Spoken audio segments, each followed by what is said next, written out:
অসম্ভব। এটা সরকা সরকা বড় মাছ ছুটে গেল ছুটে গেল।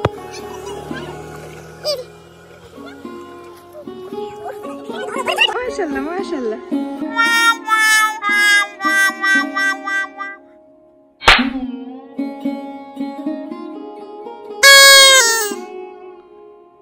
চলো তোমরা কি ভিক্টোরি দিচ্ছ? ওকে চলো চলো লেটস গো। আমাদের বাড়ি থেকে নদীর ধার পর্যন্ত যেতে সময় লাগে মাত্র 3 থেকে 4 মিনিট। আর এটা হচ্ছে আমাদের লিচুর বাগান, এর মধ্যে দিয়ে হেঁটে হেঁটে যেতে হয়। আর আমার বাচ্চারা তো খুবই এক্সাইটেড, ওরা প্রথমবারের মতো নদীর ধারে যাচ্ছে মাছ ধরা দেখতে, তাও আবার চাচ্চু মাছ ধরছে সেটা দেখতে যাচ্ছে। এগুলা কি কি? Black black sheep. হ্যাঁ সুন্দর শিপ না সুন্দর শিপ। হ্যাঁ হ্যাঁ হ্যাঁ দেখো দুইটা শিপ। হ্যাঁ এগুলো তোমাদের মতো, তোমাদের বয়সের এগুলা। কি কোনটা?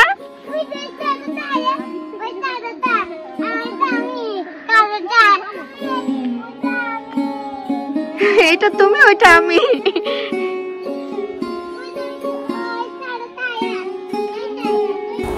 আর এই হচ্ছে আমাদের মেছো মিম, মাছ ধরার জন্য হুইল বড়শি মাছের খাবার সবকিছু রেডি করছে। আর ও ছোটবেলা থেকেই যেখানেই যাক পুকুর নদী দেখলে মাছ ধরার জন্য ঝাঁপিয়ে পড়ে একদম। এটা হচ্ছে সেই স্পেশাল খাবার। এখানে কি কি আছে? এটা হচ্ছে কি পিঁপড়ার ডিম, এই যে এগুলো কিনতে পাওয়া যায় মাছ ধরার জন্য। আর এই যেটা হচ্ছে পাউরুটি আছে আর কি কি যেন আরো খাবার।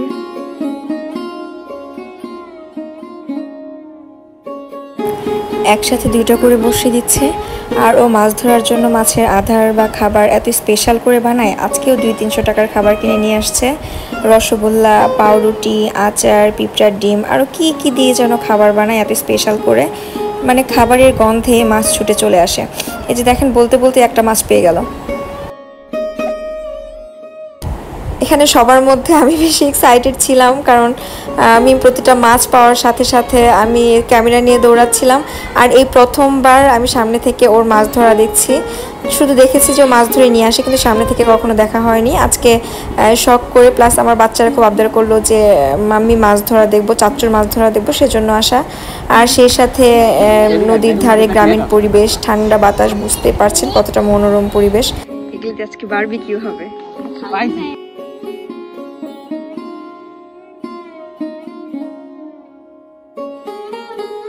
মাছগুলো ধরে ধরে একটা জালের ব্যাগে করে পানিতে ডুবিয়ে রাখছিল যাতে মাছগুলো তাজা থাকে। আর মাছ ধরা দেখার ফাঁকে ফাঁকে আমি আশপাশটা একটু ঘুরে দেখছিলাম। আসলে এটা হচ্ছে মূলত একটা নদী, এর মধ্যে ভাগ ভাগ করা আছে, কারণ এর মধ্যে অনেকের ব্যক্তিগত সম্পত্তি রয়েছে, এর মধ্যে আমাদেরও জায়গা রয়েছে, সেজন্য ভাগ ভাগ করা, যার যার জায়গায় শেষে মাছ চাষ করে। আমরা আমাদের জায়গার অংশ থেকে মাছ ধরছি।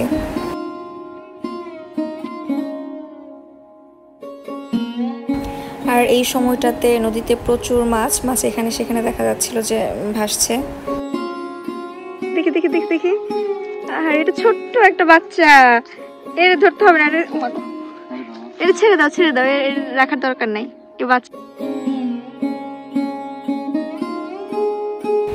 এটা ছোট্ট একটা তেলাপিয়ার বাচ্চা ছিল, ওকে দেখে আমাদের খুব মায়া হয়, তারপর ওকে আমরা ছেড়ে দেই।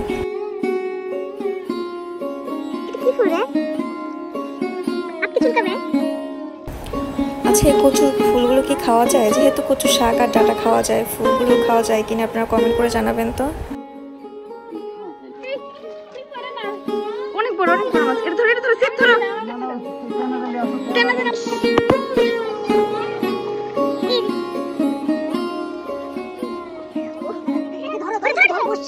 বড়শি ধরো, বড়শি ধরো, মাছ তুলে আনতে হবে। মাছ বড় মাছ, বড় মাছ 1-1.5 কেজি ওজনের হবে এটা। দেখি দেখি দেখো, তুমি চলে যাইতে চাচ্ছ। ওরে বাবা, মাশাআল্লাহ মাশাআল্লাহ মাশাআল্লাহ। দেখি দেখি দেখি দাঁড়াও। ও কান যদি না রে, তুমি তো পালা দিয়ে আটকে ফেলেছো।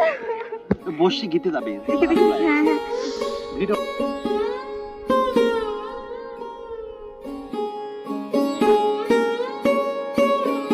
চলে গেল।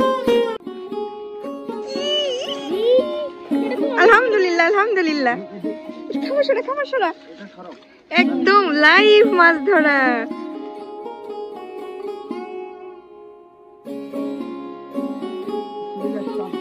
এটা কি মানে রুইয়ের বাচ্চা তাই তো? দেখে এই যে এটা হাফ কেজির মতো হবে, 500 গ্রামের মতো হবে। অনেকে বলে না যে অনেকের মাছের রাশি রয়েছে, আসলে মিমের হচ্ছে মাছের রাশি।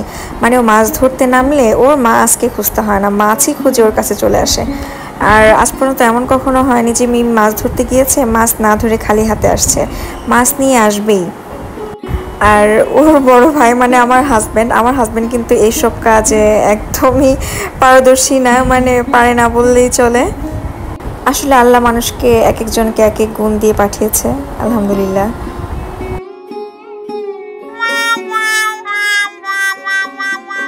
আমরা ওখানে কিছুক্ষণ থাকার পর চলে আসি, কারণ ওখানে প্রচুর রোদ ছিল, বাচ্চাদের নিয়ে থাকতে খুব সমস্যা হচ্ছিল। তারপর ও আস্তে আস্তে সন্ধ্যা হয়, তারপর দেখি যে ও ব্যাগ ভর্তি করে মাছ নিয়ে আসছে। আমরা আসার পরে ও আরও এতগুলা মাছ পাই, আলহামদুলিল্লাহ অনেক মাছ ছিল। এখান থেকে আমাদের সাথে একটা ছেলে ছিল হেল্প করার জন্য, ওকে 2টা মাছ দেওয়া হয় আর ছোট কাকাকে একটা মাছ দিয়ে আসি। আর বাকি যে 2টা আমরা ফ্রাই করবো ওইটা আমি নিজে হাতে তাড়াতাড়ি করে কেটে নিয়ে এসে অ্যাজ ইউজুয়াল মশলা দিয়ে ম্যারিনেট করে রাখি, হলুদ, মরিচ, লবণ, সয়া সস, লেবুর রস দিয়ে ম্যারিনেট করে রাখি। আর এর সাথে খাওয়ার জন্য স্পেশাল একটা সস বানাই, লেবুর রসের সাথে সামান্য লবণ, চিনি, রসুন আর কাঁচামরিচ কুচি করে, আর সাথে একটু সয়া সস আর টমেটো সস দিয়ে মিক্স করলেই হয়ে গেল। সসটা এত মজা, ফিশ ফ্রাইয়ের সাথে বা চিকেন ফ্রাই যে কোনো কিছুর সাথে খেতে খুব মজা লাগে। আপনারা বাসায় ট্রাই করে দেখবেন।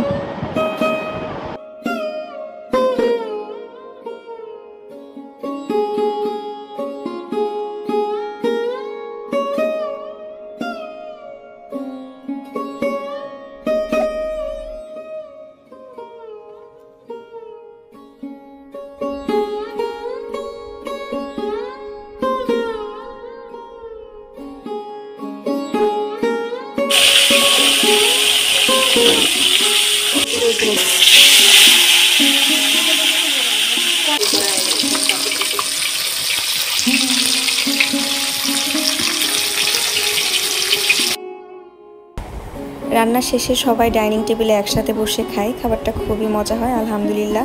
তো এই ছিল আমাদের আজকের ব্লগ। ভালো লাগলে লাইক সাবস্ক্রাইব করবেন। সবাই ভালো থাকবেন, সুস্থ থাকবেন। আসসালামু আলাইকুম।